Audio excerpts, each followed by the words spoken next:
Hi student, welcome back to learner study point. आज हम लोग कंजंक्शन पार्ट 2 पढ़ेंगे। जैसा कि कंजंक्शन पार्ट 1 में हम कंजंक्शन को डिफाइन कर चुके थे और कंजंक्शन का जो फर्स्ट पार्ट था यानी कोऑर्डिनेटिंग कंजंक्शन उसके बारे में पढ़ चुके थे। तो जो दूसरा काइंड हमारा आज है सबऑर्डिनेटिंग कंजंक्शन, उसको आज हम लोग पढ़ेंगे। तो आइए सबसे पहले हम सबऑर्डिनेटिंग कंजंक्शन को डिफाइन कर लेते हैं। तो जैसा कि डिफिनेशन ऑलरेडी लिख चुके हैं, conjunctions that add two statements, one of which is dependent, other for its full meaning, are called subordinating conjunction।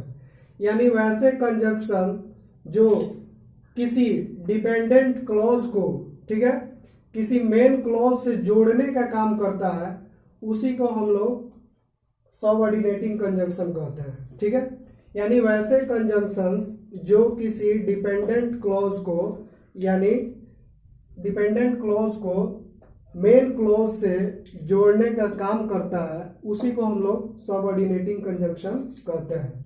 जैसे देखिए एग्जांपल दिए गए हैं। जैसे फर्स्ट हमारा है that, if, whether, when, where, why, how, because, till, until, unless, as, while, though, although, इटिशी। इसके बाद है types of subordinate conjunctions. There are 8 kinds of subordinating conjunction या सबऑर्डिनेट कंजंक्शंस। फर्स्ट है आपका conjunction of time, second conjunction of cause और reason, conjunction of place, conjunction of purpose, conjunction of result, conjunction of condition, conjunction of concession और last है आपका conjunction of comparison. तो चलिए बारी बारी से हम सबको देखते हैं। जैसा कि आपको बताया है, फर्स्ट हमारा काइंड है कंजंक्शंस ऑफ टाइम, यानी समय को इंडिकेट करने वाले कंजंक्शन। ठीक है, जैसा डिफिनेशन ऑलरेडी लिखा हुआ है, they introduce clauses which indicate time, यानी ये ऐसे क्लॉज को इंडिकेट करता है जो समय को सूचित करता है। जैसा कि नाम से ये स्पष्ट है, कंजंक्शन ऑफ टाइम यानी समय को सूचित करने वाले कंजंक्शंस। ठीक है, तो जैसा कि हम लिखे हैं, before, after, since, as, soon as long as, till, until, when, whenever. ठीक है, तो जैसे एक ट्रांसलेट एक वाक्य बहुत ही फेमस है, जैसा हम लोग सुनते आ रहे हैं, the patient had died before the doctor came, यानी डॉक्टर के आने के पहले रोगी मर चुका था। ठीक है, तो ये जो बिफोर है, ये दोनों क्लोजेस को ऐड कर रहा है और यहाँ बिफोर क्या इंडिकेट कर रहा है, टाइम को। ठीक है, यानी रोगी मर चुका था डॉक्टर के आने के पहले, समय को ही बता रहा है। ठीक है,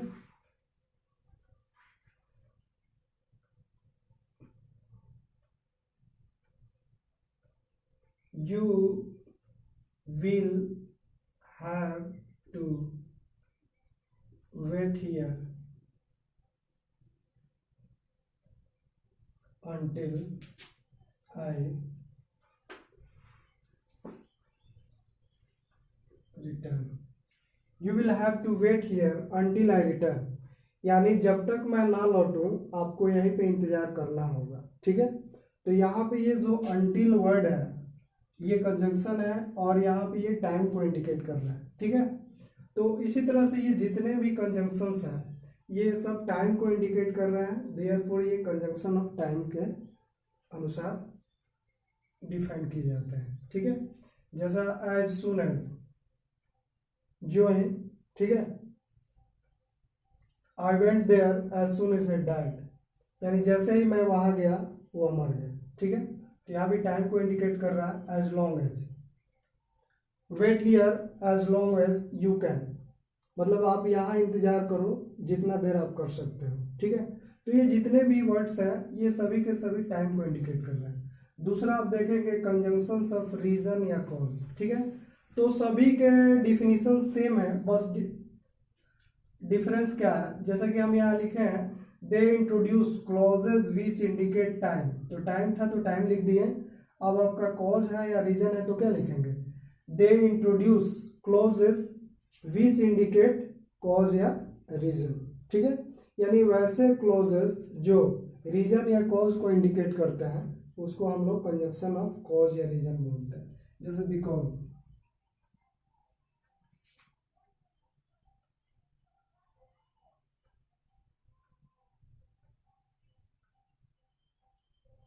he did not go to a school because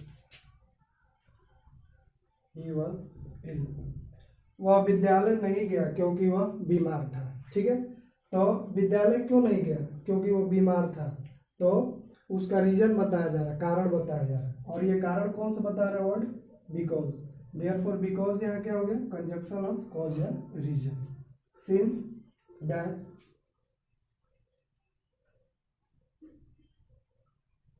since I am busy now, so I can't go, चूंकि मैं व्यस्त हूं अभी इसलिए मैं नहीं जा सकता, ठीक है। आपका नेक्स्ट है कंजंक्शंस ऑफ प्लेस, तो इसका भी डिफिनीशन सेम ही होगा, बस यहाँ पे टाइम की जगह आप क्या रख लेंगे, प्लेस रख लेंगे। दे introduce clauses which indicate place, ठीक है। सबका डिफिनीशन सेम है, बस आपको करते क्या जाना है, जैसे यहाँ टाइम है तो टाइम रख देंगे, कॉज है तो कॉज रख देंगे, प्लेस है तो प्लेस रख देंगे, ठीक है। जैसे वेयर, व्हेन, वेयर एवर, ठीक है। I know where she lives, मैं जानता हूं कि वह कहाँ रहती है, ठीक है। तो यहाँ पे वेयर किसको इंडिकेट कर रहे हैं, प्लेस को, देयरफॉर कंजक्शन ऑफ प्लेस है व्हेंस।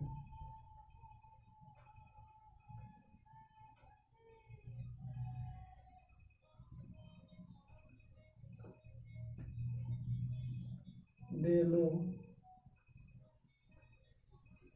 व्हेंस रवि गोज, वे लोग जानते हैं कि रवि कब जाता है, ठीक है। नेक्स्ट देखिए आप कंजंक्शंस ऑफ पर्पस, पर्पस का मतलब होता है उद्देश्य, ठीक है।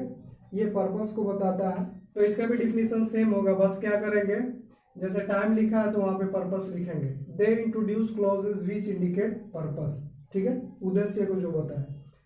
तो जैसे दिखेंगे that, so that, in order that, lest, जैसा देखिए वी ईट, हम लोग खाते हैं, so that we may live, हम लोग खाते हैं सो डैट, ताकि हम लोग जीवित रह सके, ठीक है। He works hard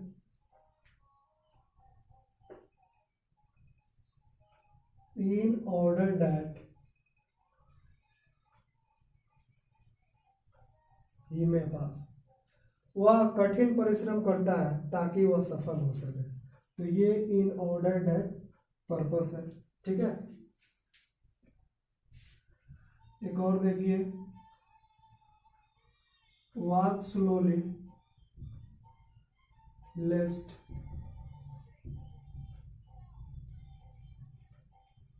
you should fall, walk slowly, धीरे चलो, लेस्ट, अन्यथा यू शुड फॉल, गिर जाओगे, ठीक है। तो ये हो गया आपका कंजक्शन ऑफ पर्पस। और आप एक और बात याद रखेंगे, ये जो लेस्ट है इसके बाद कोई भी सेंटेंस आता है वो शुड स्ट्रक्चर पे होता है, ठीक है। जैसे यहाँ पे अगर आप कोई भी सेंटेंस ले सकते हैं, जैसे I should read, he should go, he should play, ठीक है, तो हमेशा ही शुड स्ट्रक्चर पे ही आता है। चलिए नेक्स्ट देखते हैं हमारा नेक्स्ट है conjunctions of result. They introduce clauses which show result, यानी वैसे कंजंक्शन जो रिजल्ट परिणाम दिखाए, ठीक है। तो देखते हैं, he is so strong that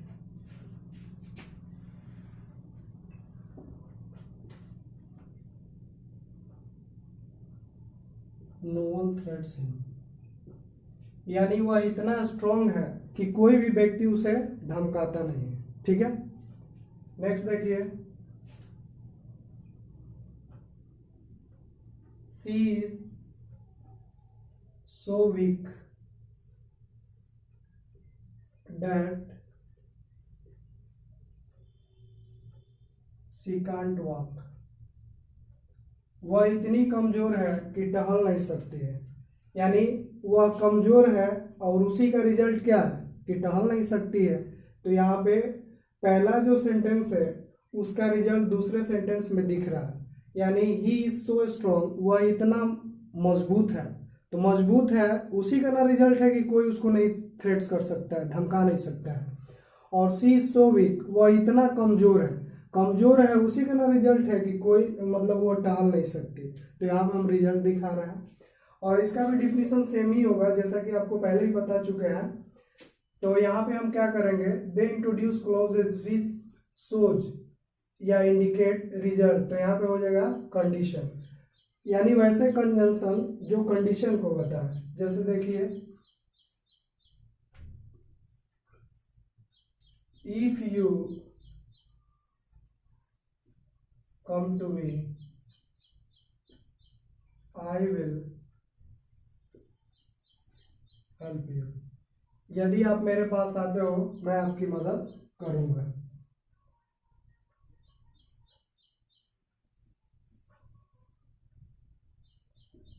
You can't pass unless you work hard, यानी आप सफल नहीं हो सकते हैं फिर भी आप नहीं, अपने कड़े मेहनत के बावजूद भी आप सफल नहीं हो सकते। ठीक है, ये कंडीशंस है। ये कंजंक्शन देखिए, कंजंक्शन ऑफ कंसेशन, तो डिफिनीशन सेम होगा, although he is honest,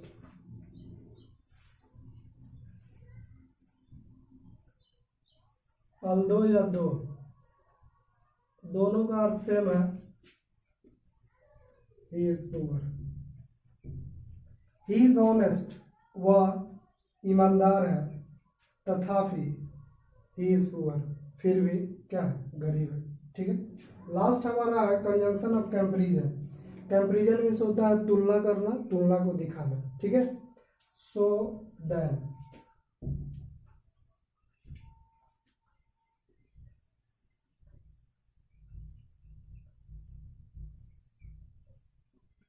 he is taller than Ram, वह राम से लंबा है, यानी उसके और राम के बीच हम क्या कर रहे हैं, कंपैरिजन को दिखा रहे हैं, तुलना को दिखा रहे हैं। ठीक है,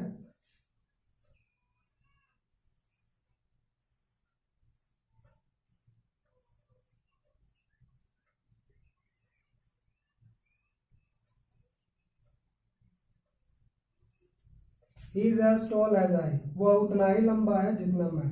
ठीक है, तो यहाँ भी कंपैरिजन। तो इस तरह से आपका कंजंक्शन खत्म होता है। ठीक है, तो फिर हम लोग मिलते हैं नेक्स्ट वीडियो में नेक्स्ट टॉपिक के साथ। तब तक के लिए गुड बाय, दैट्स ऑल।